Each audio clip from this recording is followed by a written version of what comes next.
My name's Antonia. I'm 64 years of age. I came to South Korea to have surgery because, unfortunately, I had a rather botched up job from Johns Hopkins University Hospital in the United States, in Baltimore actually. And I went in wanting my nose to be made smaller, wanted my nasal area around here to be made smaller or slightly narrower. I saw somebody that was considered to be quite a prestigious doctor, recommended by a doctor, a friend of mine in the UK had gone to for her rhinoplasty. I thought, fantastic, I've been given a referral to a top surgeon in the US. So I went, and unfortunately it was a rather botched job.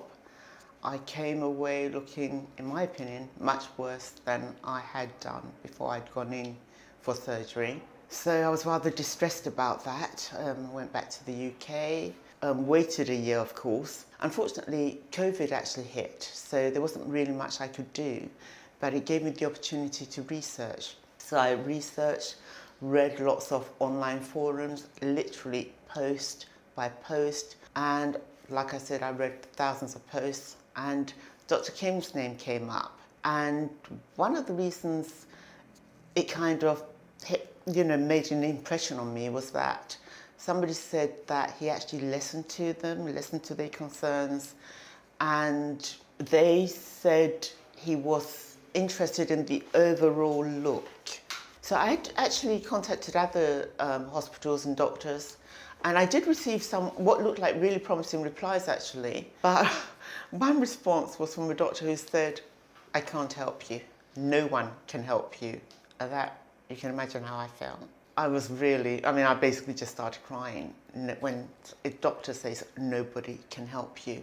Anyway, so nonetheless, my husband was encouraging, continued the research, and that's of course how I came to read thousands of responses online. So then I did see one about Dr. Kim, and it's really interesting because, and I literally went through I can't remember what the name of the association is called, the Korean Association of Plastic Surgery or something, and I literally went through all the lists of all the surgeons' names and things, and eventually I hit Dr. Kim. I sent the photos as he suggested, and he said, "Come over," and I did.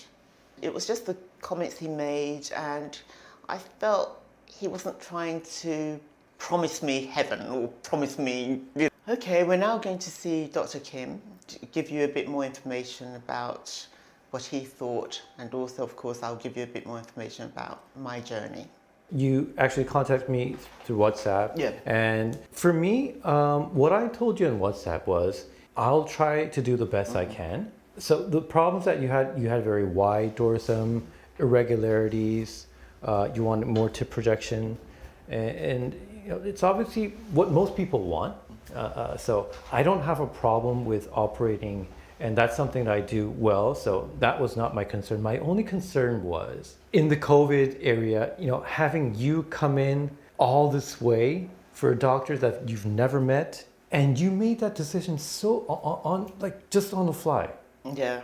That's something that I couldn't understand, right? Because nowadays traveling is back to normal, but during that space and time, so you were you really wanted to resolve this problem, and you felt right. And it was worth it for you to come all this way, even though you've never met me. But what made you decide that I was the one just by communicating with me when you had a lot of other Korean doctors that you could have communicated with?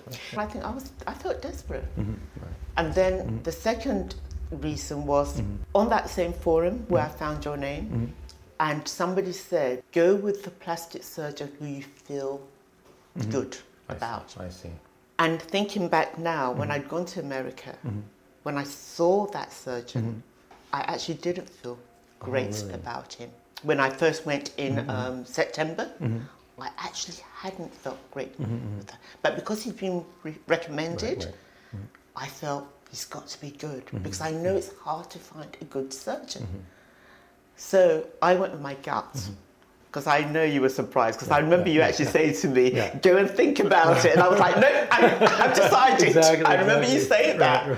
Yeah, so I went with my gut this time. I see. And I think that's important for anyone to go with their gut. So. Thank you so much. Thank you You're so much welcome. for sharing. You're welcome. Well, I mean, you obviously have time to enjoy a couple more week or so. Do what you have to do. I'm just glad you came in and had this talk. And I think this is in your journey. I don't think this is going to be the last time we see each other. Oh, I hope not. I hope not. You must come to the UK.